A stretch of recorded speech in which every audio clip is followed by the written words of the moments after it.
In this guide, I'm going to show you guys how to find your Wells Fargo Promotional APR Expiration. Let's get started. First, head over to Wells Fargo mobile app or navigate to the official website of Wells Fargo.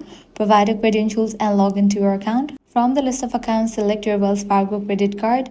Once you're on the account details page, look for information related to your promotional offer. Depending on your account and the type of promotion you received, you may see details about your introductory APR, promotional balance transfer rate, or the date your promotional APR expires. You can also check by signing into your account on the official Wells Fargo website.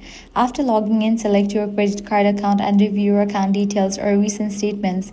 Promotional APR information may appear in your account summary or within your monthly statement.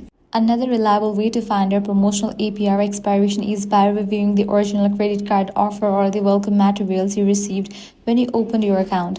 These documents typically include the promotional APR percentage, the length of the promotional period, and the date or conditions under which the regular variable APR will begin. And that's it. If this guide helped you out, do not forget to like, share, and subscribe.